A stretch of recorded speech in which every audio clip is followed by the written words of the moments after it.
Welcome everyone. I'm Leb from the O3 scene in KZN, and it's my honor today to be here talking with a few friends, but also people I consider professionals from our scene and have had the honor and privilege of playing alongside, being involved with, and also just sitting here today and discussing with all of them. So, welcome everyone. Thanks for joining me here today. I would like to just start off a nice, easy introduction to let everyone know who you are and what kind of roles you play in the scene. Also, maybe tell us a little bit about just your journey into coming into the scene, how you became involved, or anything like that. Maybe we'll start this side here with Dan. Okay, yeah, I'm Daniel Philogene. I've been in the music scene since about 2004. Starting off with like being in punk bands, metal bands. I've gone through the whole variety of different stuff, Afrikaans, rock, dance music, hip hop. Um, Also with a bit of a background for my work purposes in the film industry, which has sort of tied in with music in a big way, actually. Um, yeah, and just trying to help things grow and help where we can, and that sort of thing. Yeah. Awesome, thanks, Dan. Nice. Mandy, would you like to go next? Sure. My name's Mandy James, and I started in music, I think about 2019, when I joined the Tributes Fest with Brandon over here, or Liv.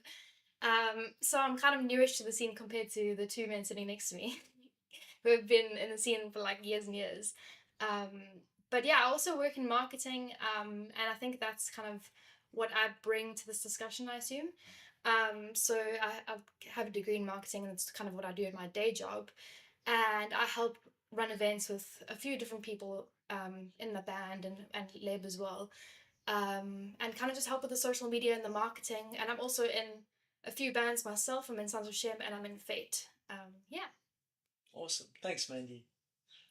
Naz, would you like to go next for us? Hey guys, yeah.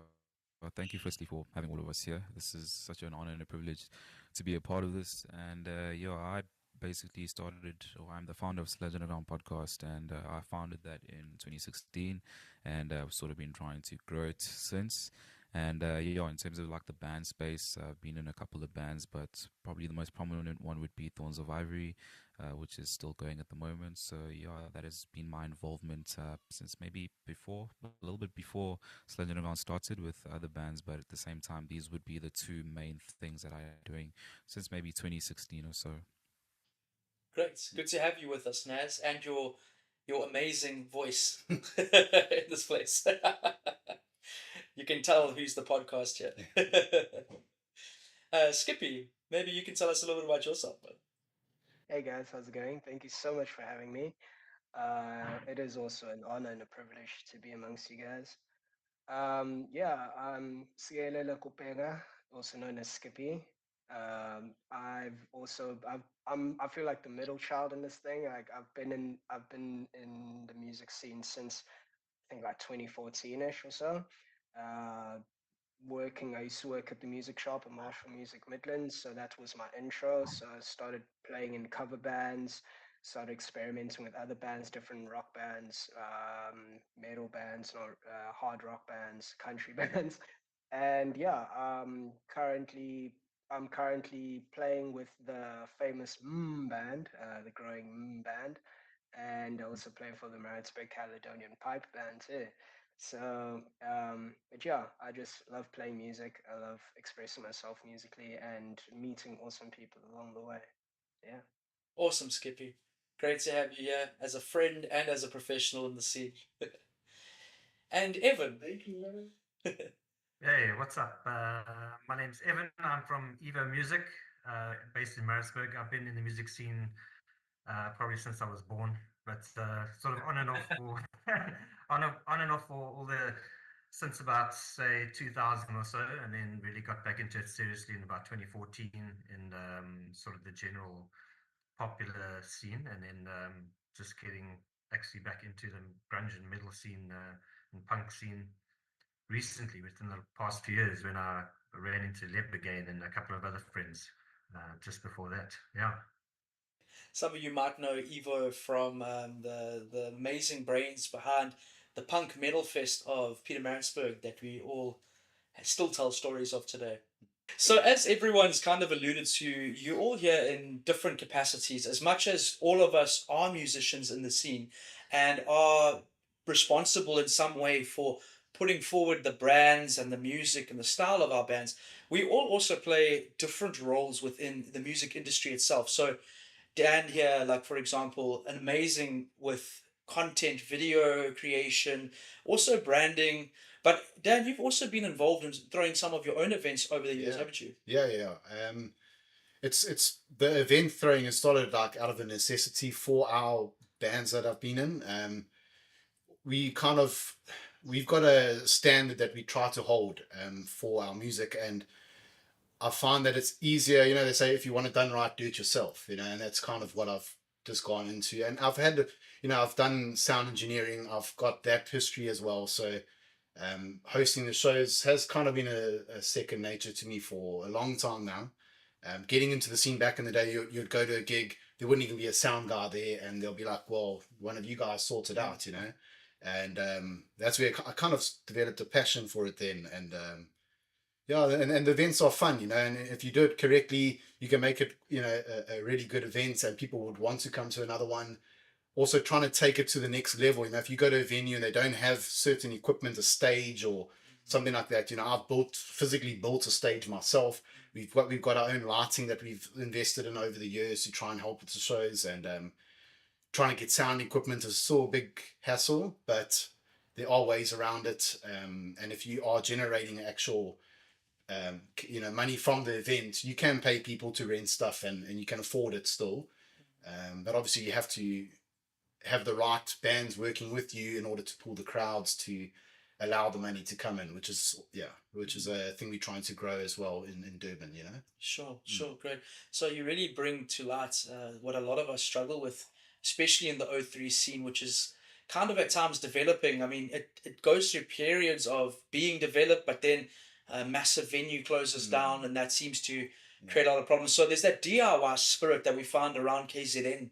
Evan, maybe you could also give us some of your experience in what are some of the key ingredients in running events with such a, you know, like a, how would I say, a DIY spirit in a sense. Yeah, I think it's like Dan says, it's definitely come out of necessity where the venues don't have the equipment and you're very particular about your sound.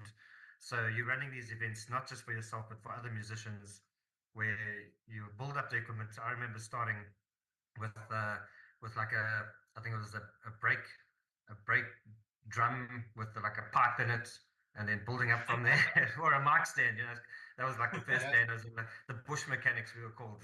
That's we, as South Africans we've become bush mechanics, and we like build it up and we just go from there. I think that's how it goes. Yeah. A great way to illustrate this point. I've come to know Evan in my experience, and this is the first time I've ever seen a man using a garden hose roller. You know, like something you roll your garden hose with. And that's what he carries a snake around with. For those of you who don't know the lingo, it's not an actual snake. The cables that lead from the desk to the stage. And Evan has definitely, I've come to know him as very much that DIY guy. There's no problem.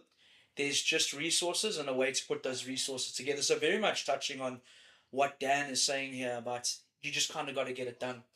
Dan and Ev, maybe you guys could give us a few pointers of some of the key ingredients to having a successful event, or some of the main problem areas or areas of concern that you need to make sure are sorted, especially when in the South African scene. So in my experience, one of the things that lets me down the most is, and I'm pretty sure most of the bands in Durban and in a lot of venues actually around South Africa would probably have a issue with the actual sound that you're getting for your performance. You know, you as a band are very proud of your music. You want it to be portrayed in the best light possible. And we have been let down in the past by certain sound guys and venues and just the equipment in itself. Um, and so that's to me one of the biggest challenges, that you can have a show very simple, but as long as it sounds good, that's the main thing for me. But obviously you can take it to the next step and start, you know, worrying about lighting, worrying about making videos of yourself performing at that show, so you have content recorded at a good quality that you can put out for, you know, other than having your songs that you're releasing and like TikTok content and Instagram content. if you have live performances of what you're actually doing as a musician, I think that pulls more of a crowd than having random TikTok videos and Instagram. Just in my personal experience. But um, yeah, that to me, that's the main thing, is to have good sound. The venues we are struggling with, but we have tried to make the most out of what we have, and I think we're doing a good job with that at the moment.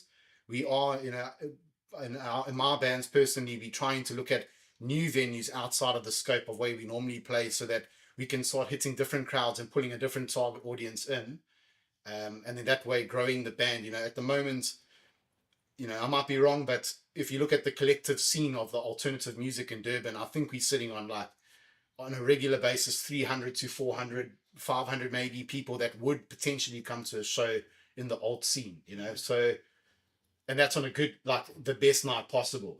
So if we can try to, yeah, like, try and get, yeah, it's also coordinating shows so that events aren't overlapping, so that the maximum people can come to each show and support where we can, and lift the bands as much as possible. Yeah. Oh, well said, Dan. So bringing in that kind of coordination, but also realizing that we have a smaller pool of Yeah. alternative fans that are possibly going to come out, and trying to maximize that at any point. A really good point. Ev, anything to add in terms of event management for you? I was just going to say thanks for going first, Dan, because I just like to agree with you. What he said. Yeah, what he said, yeah. But also, the struggle that I'm finding is to get the crowds in, even if you don't have that many events happening at the same time. It's becoming more and more difficult to get the crowds out. And what people don't realize is it takes money to put these things together. Like, it's sacrifice that the musicians and everybody else is putting together. People are jumping in just for a possibility of maybe making a few $100. I mean, we love it. Of course, we'll do it. We're going to do it. But I don't. Maybe the struggle for me is to try and get those people out to come and watch these events. I think, and it's not the exposure. It's not the advertising that's a problem. There's plenty of that going out. It's just, I don't know. It seems like there seems to be a gap somewhere. That's a really good point. So, the marketing, the hard yards, everything's being done, but the response is not always there. A really good and accurate observation of our scene at the moment, Ev. So maybe from that point, let me turn my attention now to Mans. You've had a lot of luck recently with a lot of good advice, and I know just in my personal capacity, you've always been someone I would go to in terms of marketing correctly, and especially for events. Are there any key principles or key tips that you would give people that are trying to market events, trying to build their brand of their events, trying to build up a particular event, or even as far as building your own personal brand within a band? That's a big question. Well, take from it whatever you like. Cool. It's interesting because usually a marketer would go, and I do think this still applies, but usually, like, one of the bare necessities of marketing is niche down. Like, know who your audience is, and make sure that you're speaking specifically to them, because if you're speaking to everyone, you're speaking to nobody, right? But in Durban, it's quite interesting because there's not enough people to niche down. So I find often it's more difficult in Durban to do that. So often I kind of market towards the alternative people and hope that there's a big enough alternative crowd that there's enough of them to come. But as we've spoken about before, it's not huge and it's not massive. So you really got to, like, sell something to them and make them excited to come out. I think there's a lot of bands in the Durban scene and there's not enough people, like audience, to match that, which is sad and it sucks. But I think the thing to do is kind of like make it more exciting. Make them have a reason to, like, want to come out to your show, whether it's a theme that you're doing or just something different, to kind of get them out. If it's just like bands, there's a million shows happening a year with just bands. So I would say, like, do something interesting to grab people's attention in Durban is quite the challenge that I find myself faced with. But when it comes to marketing your band, I would say go back to, like, principles of marketing, which is be specific about who you are, what you stand for, who your audience is. Picture them in your mind when you're kind of making content and what they would want to see. Instead of just doing something you like, you enjoy, think about, like, even draw a little picture of who it is, stick it up on your wall and be like, this is the person that I'm trying to attract. I think that's really important. And then when you're creating content, keep that in mind all the time, of your core values, your core kind of, the way that you look, the way that your band looks, the way that you come across on social media. There you can niche down, because there you have an endless amount of people that you can reach online and on social media and stuff like that. So there you can be like, very specific about who you're speaking to.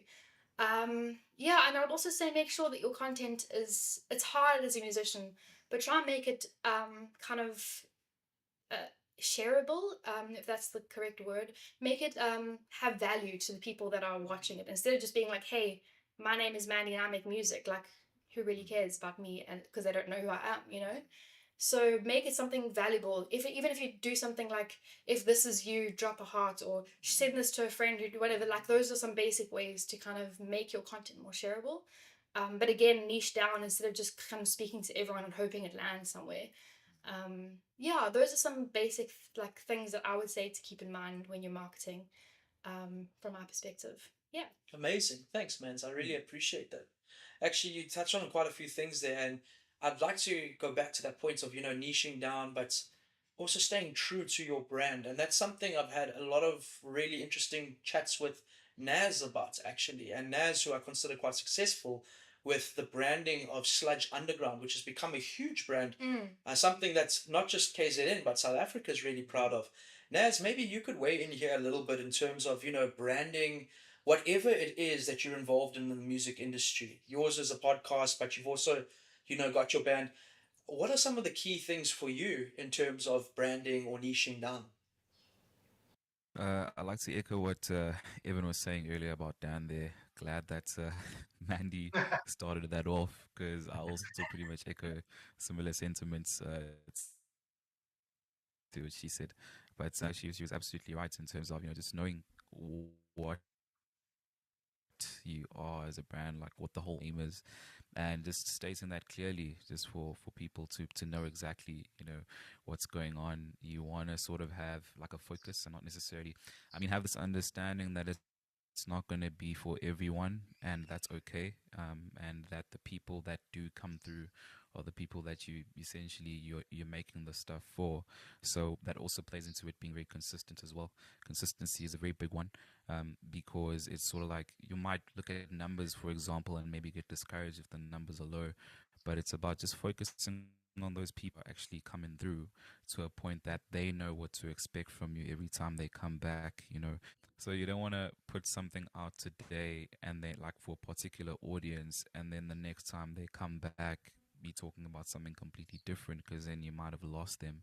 So I think overall, it's as Mandy said, just being focused on a particular sort of like niche or whatever it is that you're focused on. Try not to flip flop all over the place, and just remain consistent in that. And yeah, in through that consistency, hopefully things start growing and so on. And I think more importantly, just do it for, I wouldn't say do it for yourself, but always remember why you're doing it, as sort of like an anchor for you. If you know that you love creating content, or you love doing podcasts or whatever the case is, if that's why you started it, you shouldn't be deterred by maybe numbers or reach or anything. That should always be sort of your anchor point to sort of keep you going, because that's why you essentially started doing that. And then, yeah, with things like social media, I would say it's also just a matter of consistency, and maybe just paying attention to the algorithm as well. Taking on, it's something that we spoke about with brands earlier this week as well, is that just looking at sort of the elements. What are sort of the what is the algorithm sort of looking for? What are the things that the algorithm is pushing at that moment? And that's not saying that you should necessarily sacrifice your creativity or stick to what the algorithm is requesting, but it's more just like incorporating some of those elements into a formula that you already have going, so as to ensure that the algorithm also maybe then considers some of the stuff that you're making, and then gets it out to a wider or broader audience. So yeah, I think those would be sort of like the key elements on my end. Amazing. Thanks, Naz. Going back to that there, just an extension of what you're saying. that I've also just personally been thinking about recently, even discussing with you and Mandy, is what are the opportunities offered by each of the platforms? For me, like for example, Facebook has a great events planning site where you can start calculating just a rough idea of the numbers that are going to come to your event. Whereas TikTok offers so much in the way of discoverability. You could find a whole new fan base overseas or something just because one video, like Mandy said earlier, becomes relevant or is engaging with a certain audience. But then Insta's kind of like, like a little bit less than that, but a bit more intimate. So TikTok doesn't feel as personal and intimate sometimes. You've got this massive audience that might never see another video of yours again. Whereas Instagram now, you've got kind of, or I've experienced it this way, where it's kind of like your family there, your smaller fan base, the guys that are engaging on the daily with you and things like that. So, but that's also my limited knowledge of it. So I like what you said there, Naz, about understanding the algorithm and also maybe understanding what can I get from this platform and what does it serve in my music. So on that point of, staying true. I like what Naz said as well about staying true to your idea. Why did I get into this in the first place? And something I'm quite interested to go into now, something we can all relate to. I'm going to ask Skippy here. Skippy, you're a man who's played in so many different bands. You're a very well sought after musician, and it's something that we've all admired you for in terms of you're able to jump from like genre means nothing to you. You can jump from genre to genre and be proficient in any of them.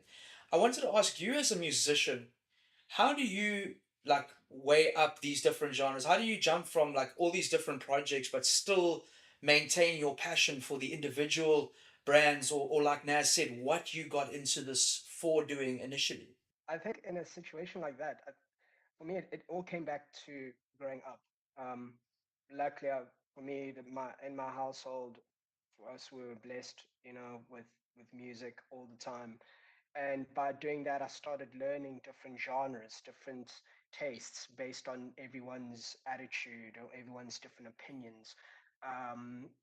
It's a huge palette, based on the people that you meet, and you start learning different genres from those people.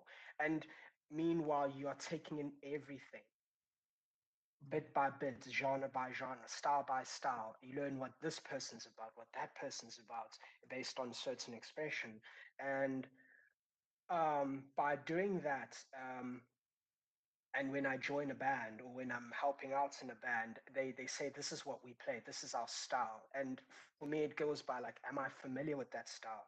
It's all about curiosity. I think if you approach things from a more curious mindset, and instead of being like, oh, I don't listen to that, and you'd be like, why not? You know, listen to that. Maybe you might find one or two ideas that can help. You can even find styles from another genre that you can take into the band that you are playing and could come up with something that could everyone will end up being like, whoa, that came out of nowhere. I didn't see that coming, that was cool. Or having those aha moments of like, what did you just do back there? Can you do that again?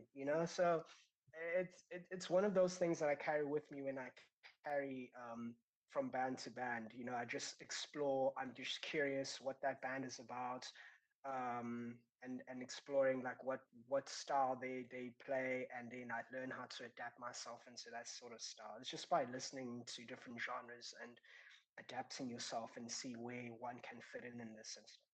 And how do you keep on that spectrum of what, like, I joined this because I love this, but then also, like, going back to what we've been discussing here, then now there's also this other side of music, the marketing, the managing the practicalities of a difficult, let's be honest, a difficult scene to grow up in. Like there's the turbulence Yeah. of venues shutting down, police clamping down on certain venues and things like this. And how do you manage, for example, being a musician that has to struggle, that has to kind of fight to be seen, to be heard, um, but yet still stay true to that love for music that you've grown up with? I think in a situation like that, it is true. Sometimes you go to venues where the equipment isn't so good, or it's in a dangerous area, or you police have to shut things down, or there's technical malfunctions. I think for me, it's more like I try not to think too much. Well, I try to think more into the present moment. It's like, okay, where am I? I'm here. I'm with my friends. I'm doing what I love. And let's see how far it can go. And if I'm enjoying it, cool, it's going to be a great night. If I'm not, I'm still going to make it a great night because I'm going to basically give everything of myself while I perform. And whether the crowd likes me or not, it does make a difference. It's basically also the message that you're sending, and you are basically pouring your heart out and being vulnerable to whomever is willing to listen. And as Naz said earlier, it's obviously not for everyone, but whoever is listening could relate because certain things have happened to them in their past, or certain things remind them of something else. And you expressing that in your music, you expressing that in what you say and the message that you're portraying to whoever's listening to you. So the way I approach it is simple: is like, have I have I sent a proper message? Whether if I'm singing something that's making absolute no sense, but I'm expressing it in a very touching way, have I touched that person? Have in a musical sense, that is, people. Have I got through to that person? Have I have that has that person reminded me of something that I see in myself? It's an exchange, you know. Businessmen trade stocks. Um, soldiers trade bullets. We trade words of truth and instrumentation and stuff. And it's how we approach it, basically. Thanks, Skiffy. I really appreciate that incredible look at what it is we actually do as musicians. It really is incredible. So I'm going to ask a little bit now. Let's turn our attention now to our scene. I don't know about you guys, but I do feel a sense of admiration for anyone that tells me they are going into the music industry in South Africa, because I think we can all agree as South African musicians, it's difficult. I mean, one thing that's going amazingly right now is Amapiano is absolutely blowing up on Spotify. But I think for a lot of us in the alt scene, we're finding maybe the numbers on Spotify or TikTok or things like this are not as high as some of our like companions overseas, you know?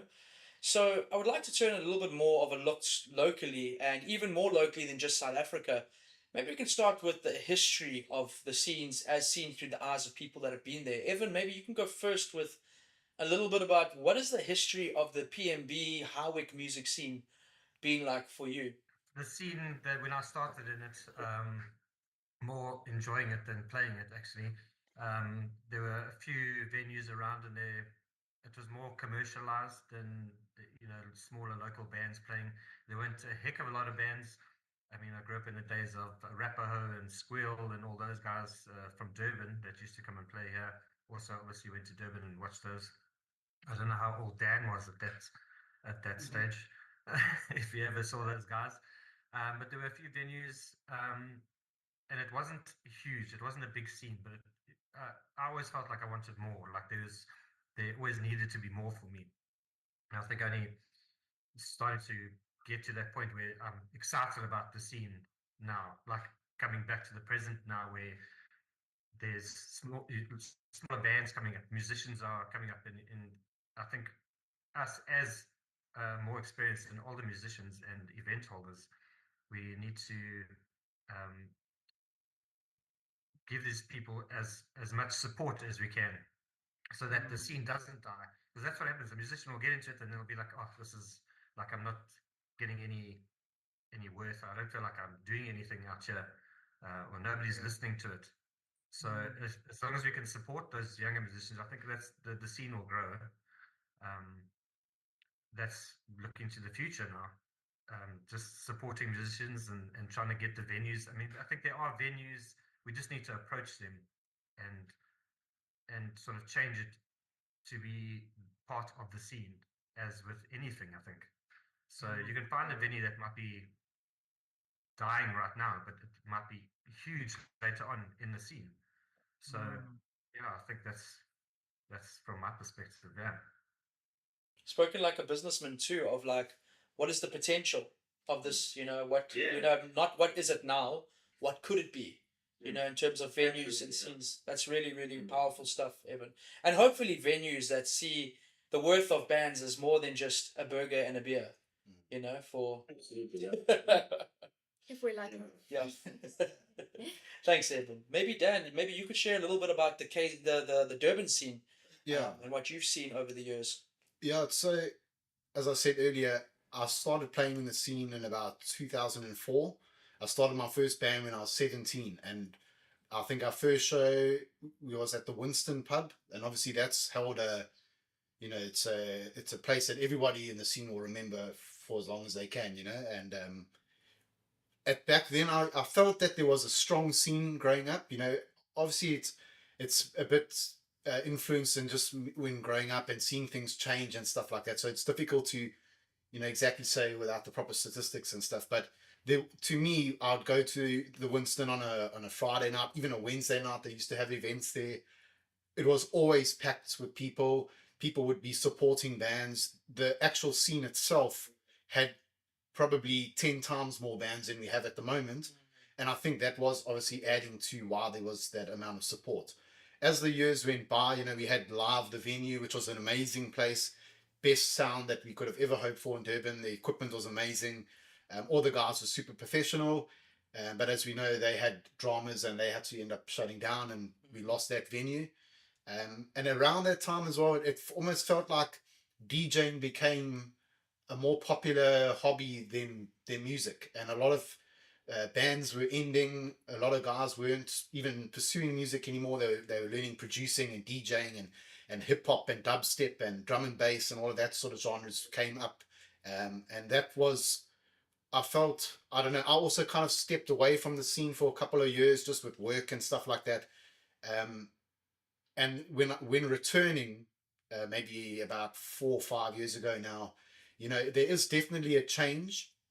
I do feel that we're working stronger now, all together than we used to do back in the day. Back in the day, there were a couple guys that would run things. I know, mentioning bands like Sibling Rivalry. They used to host the Punk Uprising Festival at Gateway eventually, and those guys they were making good money from those events. The level of those events were, I would say, way higher than what we're experiencing nowadays. They would bring down bands like Fuzzy Gish, Hog Hoggity Hog, all the big punk bands from around South Africa. Um, and nowadays we kind of keeping it local, which is cool. But I also feel that to kind of lift the scene, we need to bring acts that would make people want to come and watch this. They're going to see it maybe once in every 2 years coming down to Durban, and when they have that opportunity, they will come, and then that way we're pulling the numbers in. But yeah, back in the day, talking about back in the day, it's like we had support, but it wasn't unified with everybody, and I think that's now where we are getting a bit better, and we've got Google calendars amongst event organizers so that we can make sure we're not booking over each other. We have groups where we're communicating, we're getting dialogue going, which is kind of what we never had, and that to me is probably the best thing that we've ever been able to do with the scene in our history of dealing with this stuff. But back then obviously I wasn't as involved with that stuff. I was kind of just a band going along with the flow. We would get offered gigs, we would play the gigs, and that's as far as it went. But now we are the older guys. We need to be the ones helping the younger guys get up there and promote people where we can, and that sort of thing. Amazing. Thanks, Dan. So that's kind of where we're coming from. We can see a history of innovation, that DIY spirit from bands like Sibling Rivalry, but also the need for that DIY spirit because maybe that music industry infrastructure hasn't always been there until, like Evan says, we take the initiative and go and hunt these venues down or find opportunities where they currently do not exist. So I'm going to ask now, Mandy, maybe you could start us off here. What do you see as, possibly either happening now in the scene or opportunities going forward? Where do you see our scene going now as a KZN scene in general? What do I see the current scene like? Maybe even future, like what would you like to see from the scene? Or what do you hope, or what would really change things for us in the scene? Cool. Well, the current scene, I'm really excited about the current like 031 scene in general.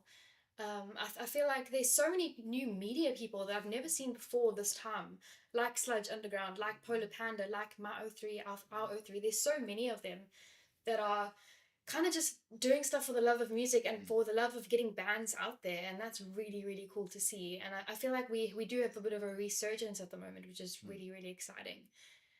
But on the flip side of that, I feel like we are getting a little bit competitive with each other in a bad way. I'm not a huge fan of competition. I like to kind of see people empathetically as like we're all in this together. We're all in this together. Sorry. We're all in this together. Yeah, so I don't really like the competition aspect of it. I think there's a level of like healthy competition that is somewhat okay, but I would be worried about teetering into the wrong direction with that. And I love kind of initiatives like this and like Sludge and like so many other people that are kind of bringing people together. Because I think like we're missing one of the big opportunities that I see for Durban is you look at like for example the indie scene in Australia right now, like led by bands like the Beths, for example. And it's not just the Beths doing well on their own in isolation. They are lifting up bands from Australia that are in a similar genre or a similar scene. And everybody's looking at all of the bands from that scene. If you look at like British punk, it wasn't just one band that did well. The whole scene was kind of had this spotlight on it when one band did well. And I kind of see the potential for that for Durban as well. And if one of us does well, we all do well. And we all can lift each other up as like a community and as a community of people. And I think if we in competition with each other and we kind of push each other down or one up each other or whatever, that's going to do detriment to all of us. So I feel like initiatives like this and like Sludge and My 031 and the collective mentality is so like helpful towards our scene. I think like we need to get rid of that competitive thinking and that like you trying to copy me or I need to one up you next time or that kind of thing. And even like the battle of the bands, I'm not a huge fan of because it instills this competition in this in an already small scene that needs to like work together. Yeah, so that's my little 2 cents. Amazing. Thanks, man. So I like that. I think maybe that mentality is a really good thing to take from here. Instead of seeing it as me versus you, what about seeing it as me and you versus the problem we are all commonly facing? Yes, You know, it's a yes. really good point. Naz, what about your thoughts on where we are now or possibly where we could go, the potential for the scene? So I think at the moment Durban is in a really good space. I honestly feel like in order for a scene to thrive, there needs to be a really good balance between the number of bands that are in a certain place, the number of venues, the number of sound guys, and obviously one of the key points would be the journalists, the people that document all of this stuff. And I feel like the alt scene, when you look at a particular scene, I feel like these are the elements that need to all come together in order to ensure that a scene is successful. We've seen this in history. I feel like everything is sort of like just repetition in a way. I want to make an example with it's probably a terrible example in this context, but like I don't know if you guys have seen Yeezus. Uh, you guys are familiar with Kanye, but there's a documentary. It's like a three part documentary that he did, and what he basically did was he got a friend of his, to document every single thing that he did. All the footage that is in that documentary is like actual footage that they took from back in the day, and it's sort of like to have someone there to document what is happening. The journalists need to be there. We need to have at this stage. I feel like there's not enough venues in Durban, but there are just enough venues to have a gig or gigs probably like every weekend or every second weekend or whatever. There's enough bands. There could be more, but we have enough bands to have the gigs and keep them going. But Mandy was mentioning there. She mentions obviously Sludge Underground. She mentioned Mario 31. I feel like we could have more people that are coming in to sort of document the stuff. And I feel like when the journalists and everyone sort of comes together, the bands, the sound guys, and it's like a Durban thing, and we all hype each other up, like the Joburg people are doing, hyping each other up. You see the Durban gigs, and it's like, whoa, those lineups are insane. The venues are insane. I think we need to all sort of band together. As Brandon was saying, we all need to look at it as like it's you and I versus the problem that we have. Hype each other up, document the stuff, and just come together and try to take it as far as we can. So I feel like Durban right now is in a space where we have each element. We just need more to add onto that in order for it to just keep growing. Amazing. Thanks, Naz. It's really great to hear that, and also seeing it from like a bird's eye view sometimes, as the guy interviewing many different people and also being involved at it. So you're in it as much as you're observing from the stories that you're hearing from everyone else. It's a really powerful perspective for us. Skippy, as someone that's also within the scene in Maritzburg and Harwick and Midland side, what can you tell us a little bit about the state of the scene now, and maybe a little bit about where you see it going or opportunities to help it where it needs to go in the future? you very much. Yeah, the way I see it as well, the scene here in the Midlands, Maritzburg Midlands, is definitely on the ascendancy.